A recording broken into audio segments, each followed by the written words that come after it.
अमर शहीद भगत सिंह कह गए हैं, जिंदगी अपने दम पे जी जाती है, दूसरों के कांधों पर तो जनाजे उठाए जाते हैं, जनाजे।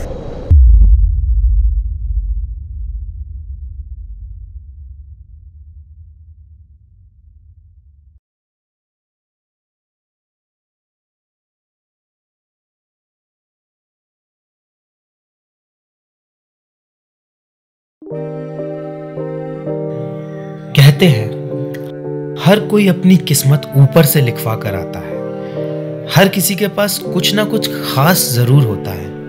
किसी के पास दिमाग तो किसी के पास टैलेंट।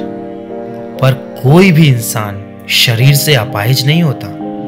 इंसान अपाहिज होता है सोच से।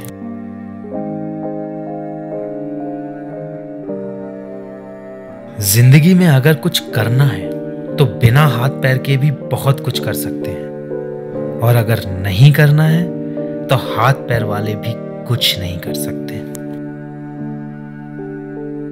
मैं सीपी सेरेब्रल पाल्सी का पेशेंट हूं। मेरा बर्थ 29 मई 1991 में हुआ।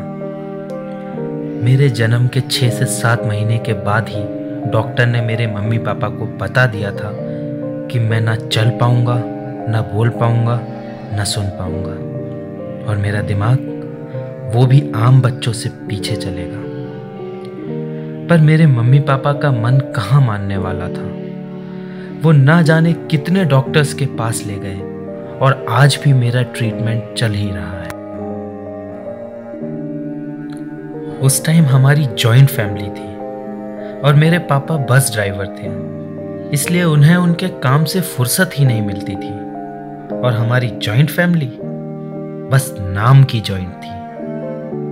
जिस वक्त मेरे पापा को उनके फैमिली सपोर्ट की सबसे ज्यादा जरूरत थी, उस वक्त किसी ने भी उनकी मदद नहीं की। तब मेरी मम्मी ही मुझे गोद में लेकर हर उस जगह ले जाती थी जहां मेरे अच्छे होने की उम्मीद थी। इसलिए आज मेरी अच्छी हालत के पीछे मेरी मम्मी ही है। डॉक्टर की कही बातों में से सिर्फ एक बात ही सही हुई है, और रही बात दिमाग की तो वो चलना कम नहीं हुआ। पर हाँ, आज मैं मेरे दिमाग से अच्छों को चला सकता हूं।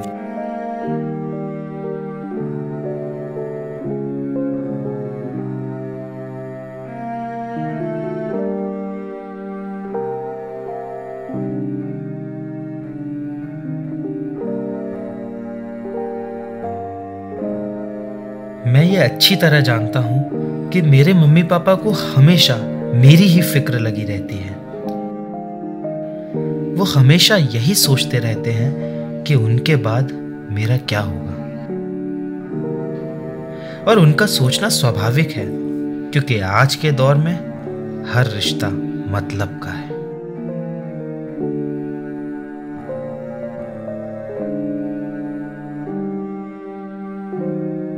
मैं जब 10th क्लास में था तब 46.6% बने थे।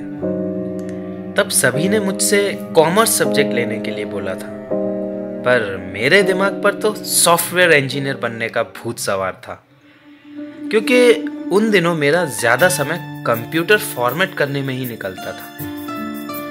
पर मैंने किसी की ना सुनते हुए PCM मतलब फिजिक्स, केमिस्ट्री एंड मैथ्स लिया। मैं 10th क्लास का 16 जुलाई 2010 का वो दिन शायद ही कभी भूल पाऊंगा, जिस दिन मैंने उसे पहली बार देखा था। पर मैं कहता हूं, पहली नजर का प्यार मतलब उम्र भर इंतजार।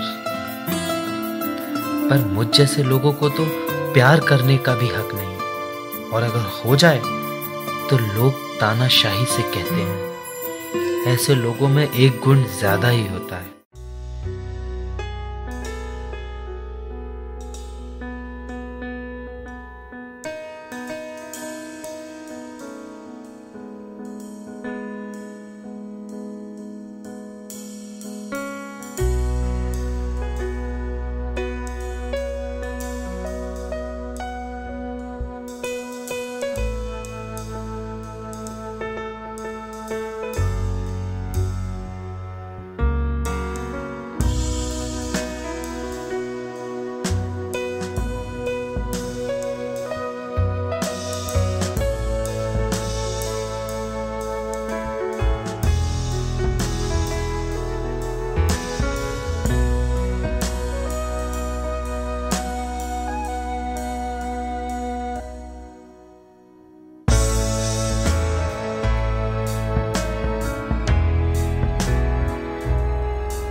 पहले मैं जरा सी बातों पर उदास हो जाता था। उस टाइम मैं यही सोचता रहता था, काश मैं भी वो कर सकूं जो दूसरे लोग कर सकते हैं। मेरा भी मन होता था घूमने का आम लोगों की तरह, पर धीरे धीरे मैंने इसकी आदत डाल ली थी। मुझे नफरत होने लगी थी अपनी जिंदगी से, क्योंकि उस समय मेरे दिमाग में नेगेटिव चीजें ज्यादा आती थी। मैं यही सोचता था, क्या मैं अपनी जिंदगी में कुछ कर पाऊंगा? फिर मुझे मेरी एक फ्रेंड ने द सीक्रेट मूवी देखने के लिए सजेस्ट किया। उस मूवी को देखकर मुझे लगा कि ये सही है। हम जैसा सोचते हैं वैसा ही हमारे साथ होता है। मैं आज भी मेरे फ्री टाइम में द सीक्रेट मूवी ही देखता हूं।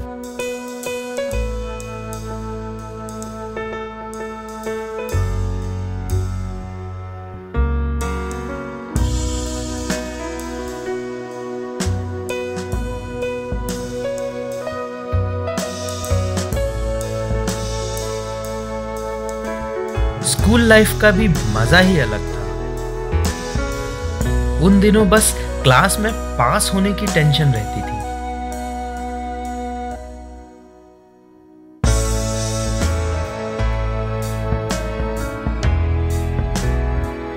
जब मैं 11 साल का हुआ तब मैं पहली बार स्कूल गया था,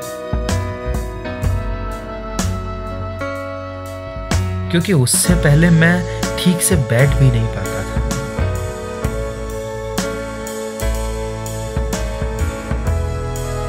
इसलिए क्लास फर्स्ट से क्लास 12 तक आते आते मेरे सारे दोस्त मुझे भैया ही बोलते थे, और आज भी मेरे फ्रेंड्स मुझे भैया ही बोलते हैं, और मैं भी उन्हें भैया बोलता हूँ।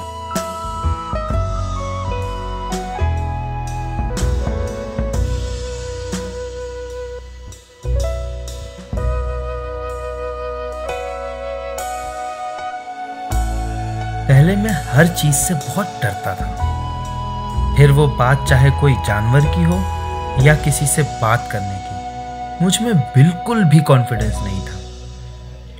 मुझ में कॉन्फिडेंस तब आया जब मैंने पहली बार स्पीच दी।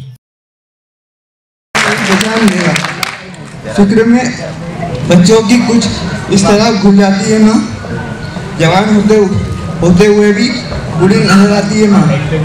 रूह की रोशन की ये गहराइयाँ तो देखिए, चोट लगती है हमें और तड़पती है माँ।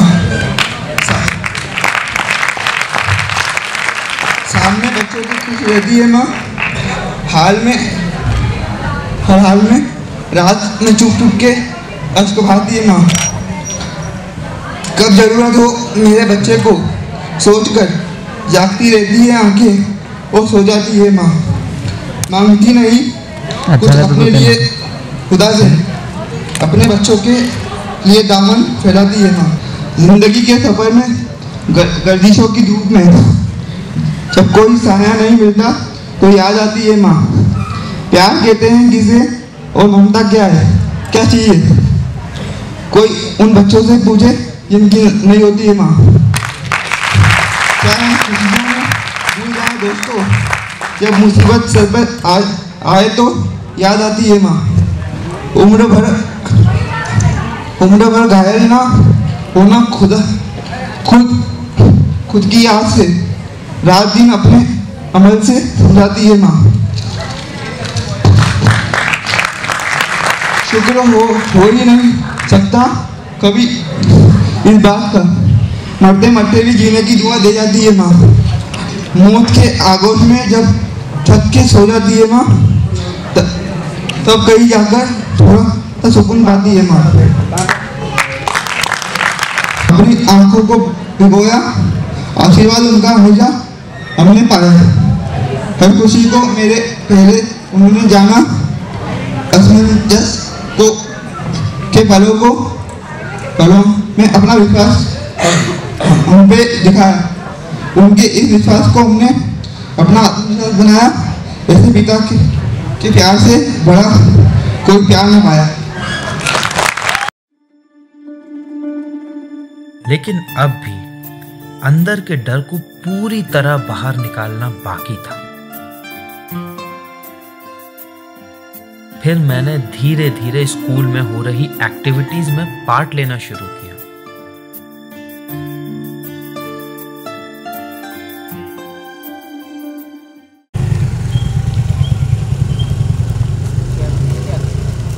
चली तो रही है। रास्ता छोड़ो मेरा। तुम्हारे घर में माँ बहन नहीं है क्या? है, लेकिन तू नहीं। तुमको शर्म नहीं आती अपनी बहन जैसी लड़की को छेड़ते हुए? बहन है, बहन जैसी नहीं। Cut cut cut cut.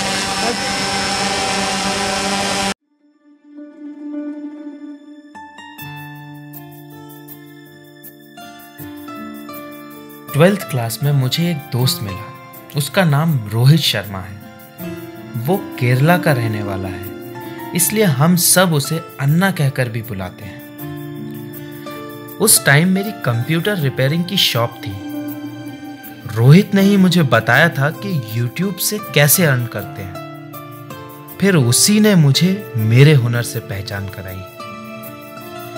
उन दिनों मुझे ये भी नहीं पता था कि शॉर्ट फिल्म क्या होती है। तब रोहित ने मुझे शॉर्ट फिल्म के बारे में बताया।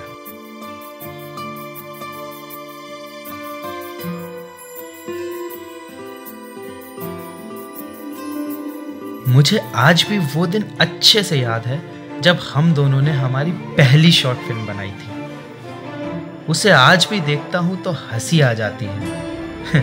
उन दिनों स्क्रिप्ट्स और डायलॉग्स सिर्फ दिमाग में ही होते थे, पन्नों पर नहीं।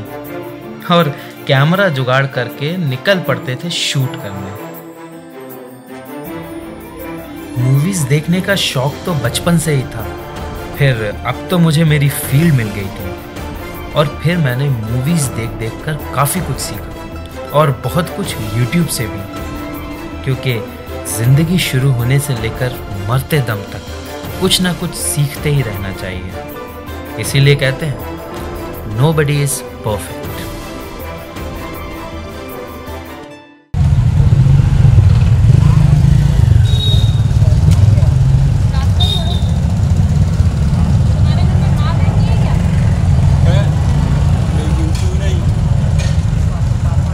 शर्म नहीं आती अपनी बहन जैसी लड़की को छेड़ते हुए? बहन जैसी, बहन नहीं। चाहे दिल से दिखा जाती है।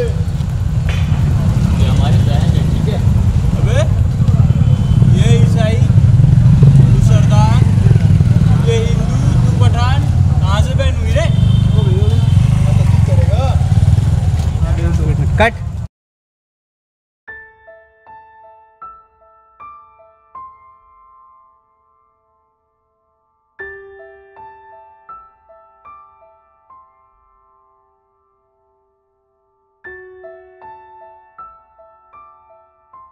ये सही है, वो अपने ही होते हैं जो लगी हुई चोट पर हाथ रखना अच्छे से जानते हैं। उस वक्त दोस्त ही काम आते हैं। ये ज़रूरी नहीं है कि हमेशा दर्द हाथ की मार से ही हो। अरे हाथों से दिए गए जख्म तो कोई भी दवा भर सकती है, पर जुबान से दिए जख्म कोई दवा नहीं भर सकती।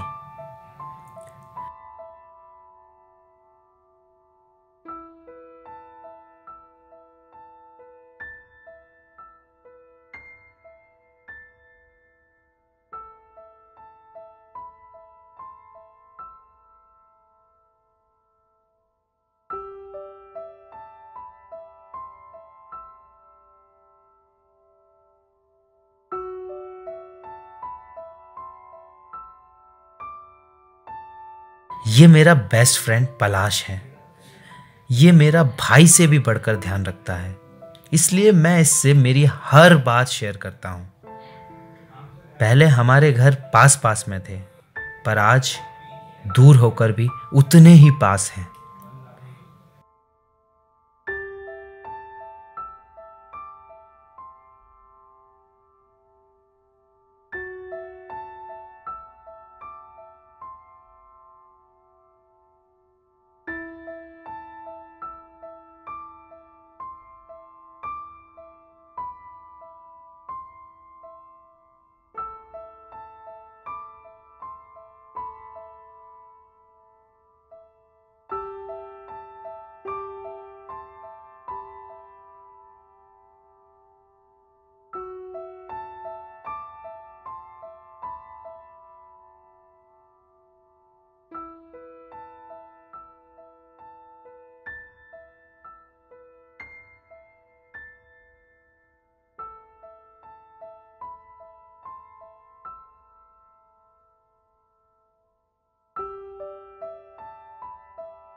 मोहब्बत की मिसाल तो बहुत लोग देते हैं, पर कोई ऐसा भी तो हो जो दोस्ती की मिसाल दे।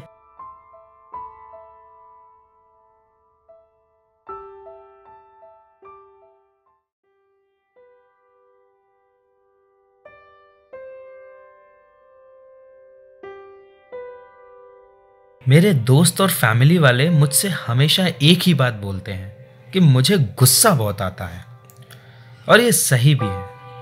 आज के दौर में टाइम की वैल्यू शायद किसी को भी नहीं पता है। स्कूल में लेट जाना, क्लास में लेट जाना, और अगर कोई मीटिंग है तो उसमें भी लेट जाना। लोग शायद पैसा कमाने के चक्कर में समय की वैल्यू को भूलते जा रहे हैं। आज के दौर में जिसे देखो वो पैसा कमाने के पीछे अपने रिश्ते भूलता जा रहा है। वैसे भी इतना कमाकर कहाँ जाना है? खाली हाथ आए हैं और खाली हाथ ही जाना है। ये सुनने में बहुत अजीब लगेगा कि मैं पैसे नहीं, नाम कमाना चाहता हूँ, क्योंकि इंसान भले ही दुनिया छोड़ जाए पर रह जाता है उसका नाम। कोई कितना भी अमीर क्यों ना बन जाए, पर आज तक कोई भी जिंदगी खरीदने की कीमत नहीं जुटा पाया है।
अक्सर लोग मुझसे एक ही बात बोलते हैं, तुम्हें तो गवर्नमेंट जॉब के लिए ट्राई करना चाहिए। तुम्हारे जैसे लोगों का कोटा ही अलग होता है, तुम्हें इजीली जॉब मिल जाएगी। मैं सिर्फ उनकी बातें सुनता हूँ और फिर मन ही मन सोचता हूँ, मैं जॉब वही करूँगा जो मुझे मेरा हुनर देखकर मिलेगी, ना कि मेरी कमज़ोरी देखकर। ये मूवी मैंने अपने आप को प्रमोट करने के लिए नहीं, बल्कि उन लोगों के लिए बनाई है जिनके पास हाथ पैर होते हुए भी वो कुछ काम नहीं करना चाहते और बुरे रास्तों की तरफ बढ़ते जा रहे हैं, और हर दिन दुनिया में हमारा भारत देश बदनाम हो रहा है।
अगस्त 2015 में मेरी कमर के नीचे की बोन डिसलोकेट हो गई थी।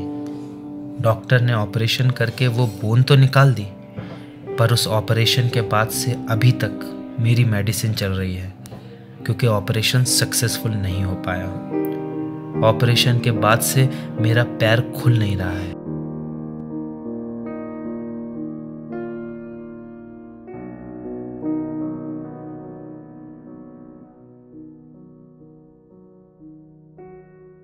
पर मैं हार मानने वालों में से नहीं हूं, मैं हार को हराने वालों में से हूं। मेरी लाइफ में 4 ही ख्वाहिश है। पहली, मैं मेरे मम्मी पापा के लिए वो सब कर सकूं जो आप जैसे आम लोग कर सकते हैं। दूसरी, कौन बनेगा करोड़पति में बिग बी यानी अमिताभ बच्चन जी के सामने बैठना। तीसरी, हैरी पॉटर की राइटर जेके रॉलिंग जैसा राइटर बनना। और चौथी, लाइफ में एक प्रोजेक्ट मेरे फेवरेट एक्टर अक्षय कुमार के साथ करना। तो ये है मेरी कहानी।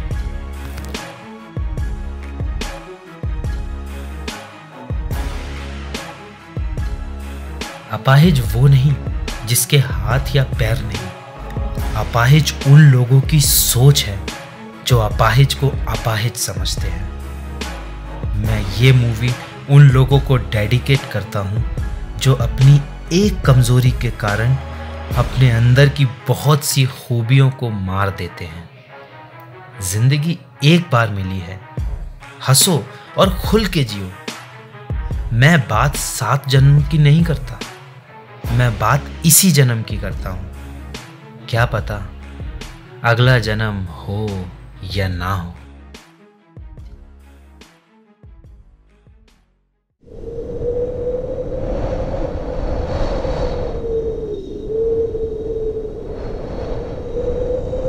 छोटी आंखों को भी बड़े सपने देखने को आज़ाद रखता हूँ। मुश्किलों के दौर में भी दिलों को आबाद रखता हूँ। चाह कर भी लक्ष्य को पाने से दुनिया रोक पाएगी न मुझको। छोटा हूँ तो क्या हुआ, उस सूर्य को भी घूरने की औकात रखता हूँ। उस सूर्य को भी घूरने की औकात रखता हूँ।